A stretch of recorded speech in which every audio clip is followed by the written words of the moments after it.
अगर आपको वर्ब के बारे में प्रॉब्लम होती है, वर्ब के बारे में कम जानकारी है, तो ये वीडियो बस आपके लिए है। वर्ब एक ग्रामर का बहुत ही इम्पोर्टेंट टॉपिक है। चलिए इसके बारे में हम बात करते हैं, वर्ब क्या होता है। वर्ब को सबसे पहले हम डिफाइन करते हैं। A word which is used for saying something about person और थिंग इज कॉल्ड वर्ब। एक वर्ब एक ऐसा शब्द है जिसका इस्तेमाल किया जाता है किसी चीज़ को कहने के लिए, व्यक्त करने के लिए, किसी व्यक्ति और वस्तु के लिए या किसी चीज़ के लिए भी, तो वो वर्ब कहलाता है। और वर्ब के बहुत सारे काइंड्स भी हैं, हम बात करेंगे इस वीडियो में। तो वर्ब तो आपने जान लिया कि वर्ब, इसको बहुत लोग verb is a doing word भी कहते हैं। Verb is a word that expresses action in the sentence is called verb. कई तरीक़ों से इसको डिफाइन कर सकते हैं। चलिए हम जानते हैं वर्ब को दो भागों में बांटा गया है, एक मेन वर्ब और एक हेल्पिंग वर्ब। एक एक करके इसको हम सीखेंगे, जानेंगे बहुत डीपली, इंसाइटफुली, ताकि इस चीज़ को और कॉन्सेप्ट को क्लियर किया जा सके। और हम लोग इसके बारे में बात करेंगे, थोड़ा सा लंबा वीडियो होने वाला है, तो don't miss to get the knowledge of verb in this video. So main verb के बारे में बात करते हैं। मेन वर्ब और हेल्पिंग वर्ब के बारे में हम बात करेंगे। दो काइंड्स के रूप में इसको बांटा गया है, स्क्रीन पे आपको दिख रहा होगा। तो मेन वर्ब के दो काइंड्स हैं, पहला है ट्रांजिटिव वर्ब और इंट्रांजिटिव वर्ब। मेन वर्ब को बांट दिया गया है दो वर्ब में, इसके बारे में बात करेंगे। और दूसरा जो काइंड्स है वर्ब का, वो है हेल्पिंग वर्ब। हेल्पिंग वर्ब को भी दो भाग में बांटा गया है, एक प्राइमरी और दूसरा मोडाल्स। तो प्राइमरी और मोडाल्स के रूप में प्राइमरी वर्ब भी है और मोडाल्स भी है। हेल्पिंग वर्ब को बांटा गया है। अब हम बात करेंगे कि प्रिंसिपल वर्ब और मेन वर्ब क्या होता है। मेन वर्ब और प्रिंसिपल वर्ब क्या होता है। मेन वर्ब को ही प्रिंसिपल वर्ब कहते हैं, तो इसके बारे में हम जान लेते हैं। सबसे पहले डिफाइन करते हैं प्रिंसिपल वर्ब और मेन वर्ब को। तो principal verb is the verb that can express action. जो एक्शन को एक्सप्रेस करता है वही जो है मेन वर्ब कहलाता है। अब जैसे कि आई एम प्लेइंग क्रिकेट, इसमें प्लेइंग क्या हो गया भाई, मेन वर्ब हो गया, क्योंकि एक्शन परफॉर्म कर रहा है सेंटेंस में। I am singing, I am speaking, तो स्पीक क्या है भाई, तो वर्ब है, क्योंकि बोलने का काम किया जा रहा है, एक्शन है ये। अब हेल्पिंग वर्ब और ऑक्सिलरी वर्ब के बारे में बात कर लेते हैं। ऑक्सिलरी वर्ब और हेल्पिंग वर्ब। देखिए ऑक्सिलरी वर्ब के बारे में हम बात करेंगे। Auxiliary verb is the verb that helps a principal verb to form its tense. Auxiliary verb का इस्तेमाल हम लोग करते हैं टेंस को कंप्लीट करने में, इसका इस्तेमाल किया जाता है। जैसे he is reading a book, तो इज़ यहाँ पर क्या है, ऑक्सिलरी है, और ये किसको सपोर्ट कर रहा है, तो रीडिंग और पूरे सेंटेंस को बनाने में, इसके टेंस को फॉर्म करने में ये मदद करता है। इज़ नहीं रहेगा तो इनकम्प्लीट हो जाएगा, और इसके पूरे स्ट्रक्चर में जो है वो इज़ का बहुत बड़ा रोल है। तो ये ऑक्सिलरी हुआ। तो आपने जाना कि ऑक्सिलरी क्या है भाई, और भी इसके बारे में बात करेंगे। पहले हम एक एक करके डिफाइन कर लेते हैं ताकि आपको समझ में आए। बात करते हैं प्रिंसिपल वर्ब और मेन वर्ब के कुछ काइंड्स के बारे में।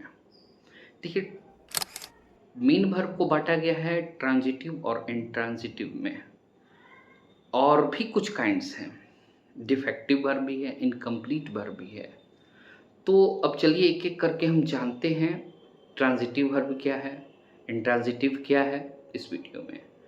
तो ट्रांजिटिव वर्ब को पहले डिफाइन करते हैं। Verb which required object is called transitive verb. Transitive verb वो वर्ब होता है जो अपने बाद ऑब्जेक्ट लेता है। जैसे I found a bag on the table, मैंने एक बैग पाया टेबल पर। तो आप देख सकते हैं कि यहाँ पर बैग क्या है, वो आपका ऑब्जेक्ट है। अगर ऑब्जेक्ट लिया तो वो ट्रांजिटिव वर्ब हो गया। अब देखिए ट्रांजिटिव वर्ब दो प्रकार के होते हैं, एक मोनो ट्रांजिटिव वर्ब होता है और डी ट्रांजिटिव वर्ब होता है। मोनो ट्रांजिटिव वर्ब क्या होता है भाई, कि एक ऐसा वर्ब जो कि एक ऑब्जेक्ट लेता है। The verb that takes one object is called monotransitive verb. जैसे ही बिट्रायड यू, उसने तुम्हें धोखा दिया। आई रीड अ बुक, मैंने किताब पढ़ी। इसमें एक ही ऑब्जेक्ट है, वो है अ बुक, और दूसरा जो सेंटेंस बना है वो है यू। यू ऑब्जेक्ट है यहाँ पर, ये बिट्राइड यू में, तो यू जो है वो क्या हो जाएगा, ऑब्जेक्ट। और कितना है, एक है, तो मोनोट्रांजिटिव कहलाएगा। दूसरा जो डिट्रांजिटिव है, इसके बारे में जानते हैं कि अगर कोई वर्ब दो ऑब्जेक्ट लेता है, अगर कोई वर्ब दो ऑब्जेक्ट लेता है तो वो कहलाएगा डिट्रांजिटिव वर्ब। जैसे I give you a nice pen, इसमें दो वर्ब दिखाई दिए आपको, अ पेन और एक यू। तो पेन और यू, नाइस पेन जो है वो है आपका ऑब्जेक्ट और यू भी है ऑब्जेक्ट।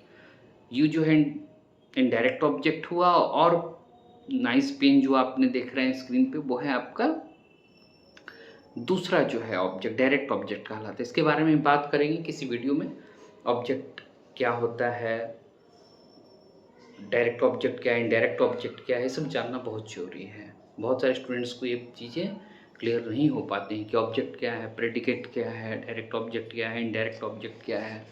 तो इसके बारे में बात करते हैं। इंट्रांजिटिव वर्ब के बारे में हम लोग बात करेंगे अब। इंट्रांजिटिव वर्ब वो वर्ब होता है जो ऑब्जेक्ट नहीं लेता है। A verb that does not take object is called intransitive verb. जो वर्ब ऑब्जेक्ट नहीं लेता है, जैसे birds fly, Ram is coming, इसमें ऑब्जेक्ट नहीं है। Come, go, fall, die, slip, ये ट्रांजिटिव इंट्रांजिटिव दोनों रूप में वर्ब का इस्तेमाल होते हैं। बहुत सारे ऐसे वर्ब हैं जो कि दोनों रूप में इस्तेमाल होते हैं, ट्रांजिटिव रूप में भी और इंट्रांजिटिव रूप में भी। डिफेक्टिव वर्ब क्या है? Defective verb is the verb that can not be used in all tenses. Defective verb वो वर्ब होता है जो सभी टेंस में इसका इस्तेमाल नहीं करते हैं। कौन कौन से वर्ब हैं भाई, कैसे वर्ब हो सकते हैं? जैसे मोडाल्स, जैसे कैन है, मे है, माइट है, विल, शैल, ये ऐसे कुछ मॉडल्स में से कुछ वर्ब निकल कर आए हैं जिनका यूज़ जो है सभी टेंस में नहीं हो सकता है। जैसे कि विल का प्रयोग करें तो फ्यूचर में ही होगा, उसको प्रेजेंट में, पास्ट में नहीं कर सकते हैं। विल का प्रयोग पास्ट में तो हो ही नहीं सकता है। तो सभी टेंस में जो वर्ब का इस्तेमाल नहीं कर सकते हैं वो डिफेक्टिव वर्ब कहलाते हैं। बात करते हैं इनकम्प्लीट वर्ब के बारे में। इनकम्प्लीट वर्ब कैसे होते हैं? इनकम्प्लीट वर्ब वैसे वर्ब होते हैं जिनको आवश्यकता पड़ती है कुछ ऐसे वर्ब्स के बारे में कि वो अपने सेंटेंस को पूरा कर सके। चलिए डिफाइन करते हैं इसको इंग्लिश में। An incomplete verb is the verb that needs some words to complete its predicate. Sentence में प्रेडिकेट को पूरा करने के लिए कुछ ऐसे वर्ड्स का सहारा लेना पड़ता है, ज़रूरत पड़ती है, तो वो इनकम्प्लीट वर्ब कहलाती है। कैसे सेंटेंस बनाते हैं? We elected him secretary. Elected जो वर्ब है वो इनकम्प्लीट वर्ब है, क्योंकि इलेक्टेड अगर हमने सिंगल यूज़ कर दिया तो सेंटेंस पूरा नहीं हो पाएगा, प्रेडिकेट पूरा नहीं हो पाएगा। इसके लिए आपने हिम, सेक्रेटरी, ये सब जो है यूज़ किया आपने। तो किसी वर्ड्स की ज़रूरत पड़ जाए प्रेडिकेट को पूरा करने के लिए तो वो इनकम्प्लीट वर्ब कहलाएगा। नेक्स्ट वीडियो में हम बात करेंगे वर्ब के बचे हुए जो है पार्ट्स के बारे में, और भी इसको डीपली हम लोग जानना जो है शुरू करेंगे। बहुत मदद मिलेगी। कैसा लगा वीडियो आप मुझे ज़रूर कमेंट में बताएं। और नेक्स्ट वीडियो और भी ज़बरदस्त होने वाला है, इसके बहुत सारे यूज़ को जानेंगे, इंग्लिश को और गहराई से सीखने का प्रयास करेंगे। तब तक के लिए have a nice day. Like subscribe बिल्कुल करना ना भूलें। तब तक के लिए गुड डे।